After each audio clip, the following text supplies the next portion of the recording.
हमरा से फरियाए का कोइले रहता। हमरा से फरियाए के ओकरा औकात बा। 5 दूर खेत बा, 2 भिंडी 2 बोरबटी बोले बा। 5 दूर तो तूहे से मार देबू। अच्छे बताओ बदला हम लेम कि तू? तेले बेनू बदला चल बेलगा देता ही तोरा के।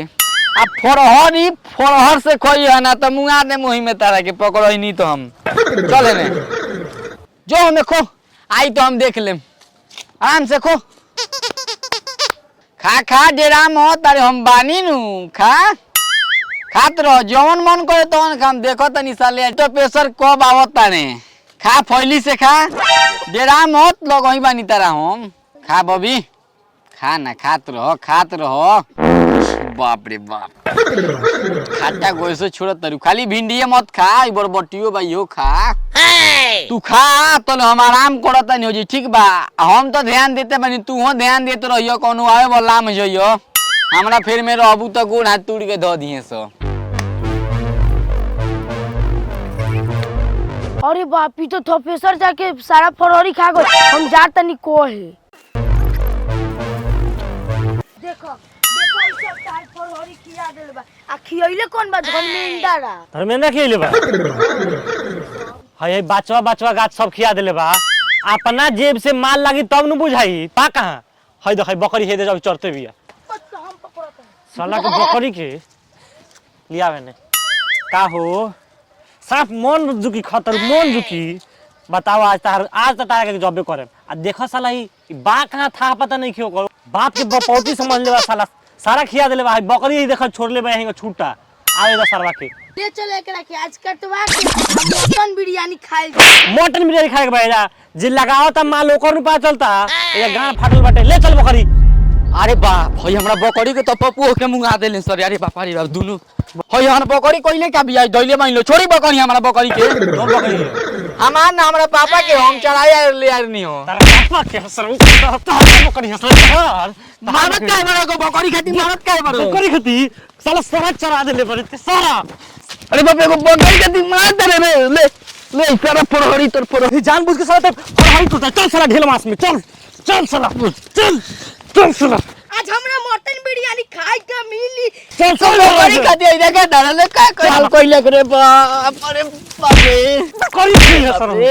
बकरी खइए अरे बाप रे कितना मोर भैया रे को बकरी खइले बिया त खाली बकरी खइले बिया अपना बगल से रुपया लगले बनी सरऊ अरे बाप रे अरे ई का करता नहीं लगवालो छोड़ाओ ना हट फरा कि ना तू अरे बाप रे साला ओए छोड़ा मर दे आदमी का टोपे होता है इतना मासूम लगे के तू जान ले लो मासूम लगता है सारा हमर खेत चरा देले बाटे तो चलो पंचायती करा लो ई बात पर पंचायत के घंटा का तनी जे हम ना पंचायत में जानी साला पंचायत होला उ मुंह देखई होला मुंह देख के खाली पंचायत होला सरपंच उ साला खुद भरुआ ह जेने चिकन देखेला ओने बिछिल जाला हम पंचायत में चादी में विश्वास ना करनी उठ बाबू उठ मान मोर ले हमरा के रे बाप उठ बाबू उठ अरे तोरा गांव में दम बता त केस करा ले अरे बाप रे हम केस ना करे 1000 के बकरी या 10000 के केस हम ना लने बाप तो पंचायत कराओ हो भले पंचायत करा दे हम तो चल पंचायती में चलिए चल रे ले चल बकरी दे हम पंचायत में देख लेम चलो पंचायत देखो तनी कौन पंचायत बा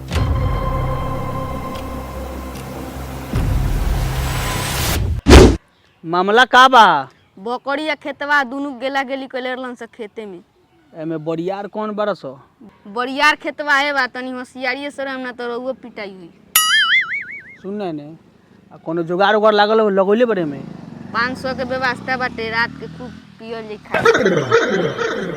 माल दे काची ना मामला का बा बहुत रास्ता मारत ले आइल बा का जाने बकरी पड़ल कि ना पड़ल एकरा खेत में पूरा देखी मारत हालत खराब कर देले बा हमार तो मामला बकरी के बा ये नु हां अच्छा ठीक बा चला एगो पान खियाओ तो अरे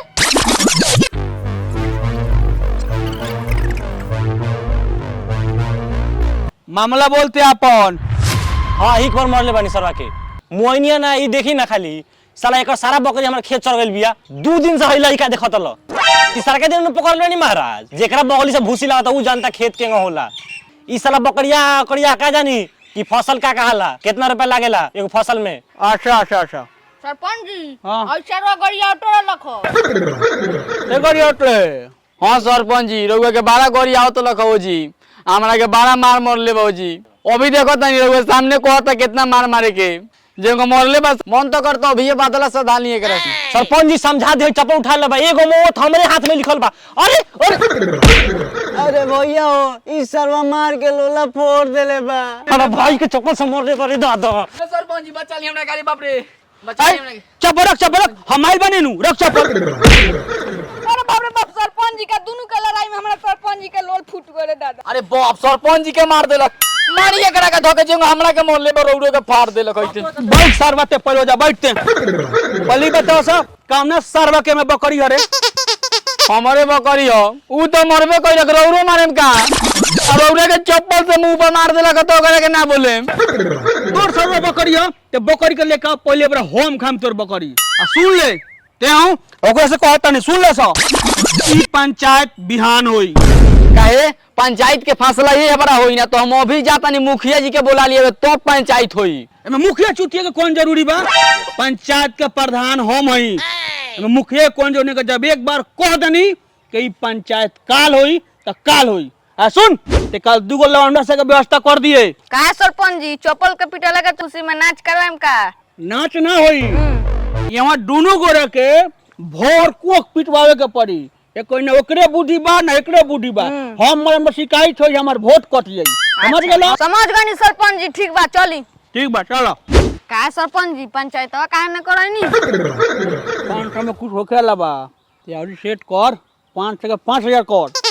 अगला बार चुनाव बा सब 18 से के पैसा दे दे के वोट लेवे नहीं हम। खर्चा निकाले के बा। तब हां चल ऐसा सेट कर काल गनी के ठीक बा। पंचायत कोड है कर करबा। अरे सुन ना लोगन ने मत ज्यादा मार देही नु ओकरो जे बाहवा दिए। हां हमरे ये तो काम है बा, पैसा वोट किनट के बा हमनी के।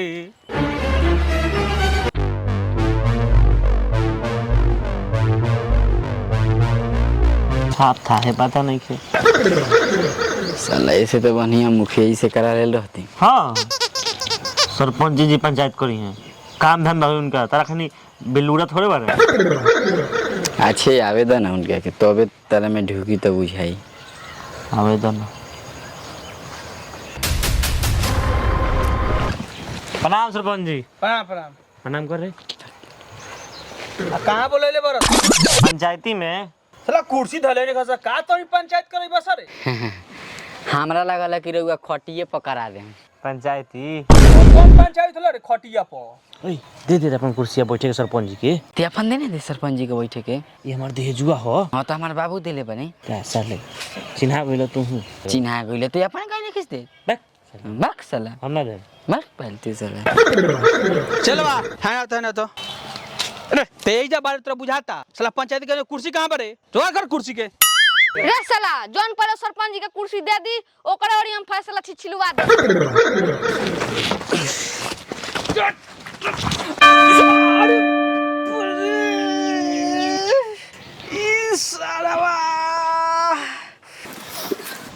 सरपंच जी कांटू फोड़ दे लेते। हम जान से ना गिरनी हो। छिछलाओ अब जा छिछलाओ साला। अब देख का होता ने तो सब छिछले नहीं ले बा। आओ साथ तू पंचायत में तारा पंचायत का निकालता है साथ में। ते आओ फैसला ते कहां चले तेरे से है ना? ले आओ हमारी कुर्सी लेके। ना सरपंच जी ला कुर्सी लिया देनी तो लिया दे ले तक हमरा मुड़ी पर ध देबो। ली सर सब बुझाता है हमरे सर पंचायत को देबो सर। सर धर नीचे सर, धर कुर्सी धर। आई सरपंच जी बैठी अपन का सारा डाइन भूतन हम झाड़ देले बनी बैठ।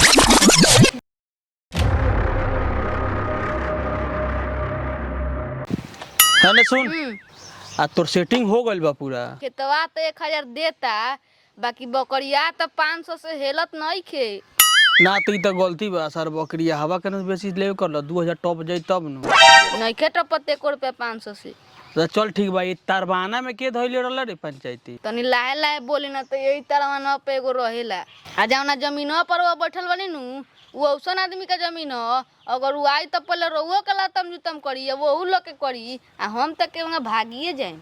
सुन एगो बात सुने ने ऐसन कर के बगन से गवाही कराओ। आ ई त डोमकच ताप पर कॉल ले बारन सन। चल गवाही करा रे कनी से।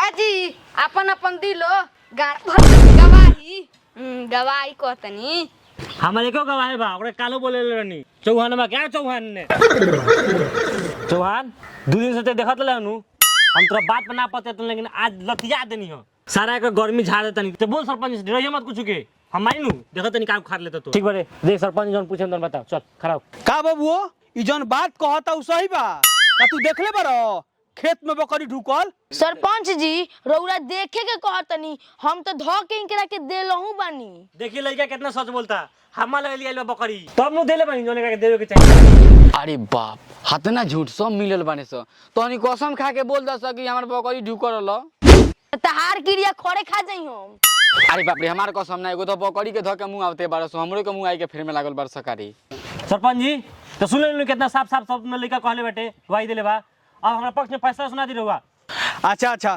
ठीक बा तू कुछ कहब आके बोलो फैसला सुनाई हे सरपंच जी हम अपन बात का कही यहाँ सारा गण देख ना भले मुंह देखौल काम होता सारा लोग नहीं से बोलता सुन पान खियावता थे एक कहनी के जो रवैया बानू ला 2 दिन से फंसा के हमरा के रख ले बारस आ ना अब पंचायत करे तो कोइयो से का के सरपंच जी बोर हो गए पंचायत करे नहीं किया होता रहन इसला से सब गोने कम पैसा दे दे के साला वोट ले ले बानी सब खा गइल बानी दे ने पान खिया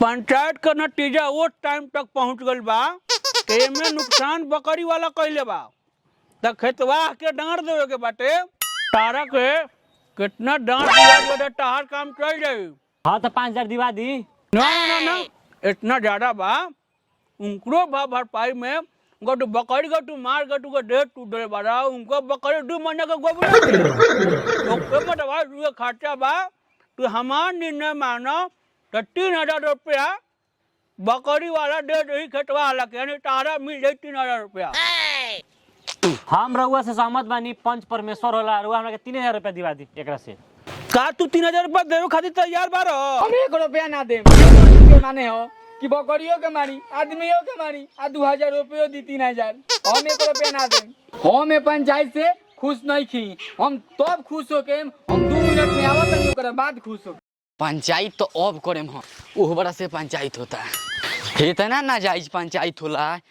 देम 3000 आ उन सरपंचों के 2000 देम हम 3000 का 5000 लेके आओ तनी 3000 तोहरा के 2000 इनका के देम का हो का गइल उआई या कम जाई हम फैसला सुना देले बानी ओका से तू 3000 रुपया ले लियो ठीक बा हे सरपंच जी अरे आ गइनी जात कहां बनी कहां करलो गोर ने पैसा ले 3000 उनका के 2000 रोरो पंचायत छोड़ के ना जाए जाला ठीक बा पैसा दे दी हम जाता नहीं 2000 ले ले जाई अपन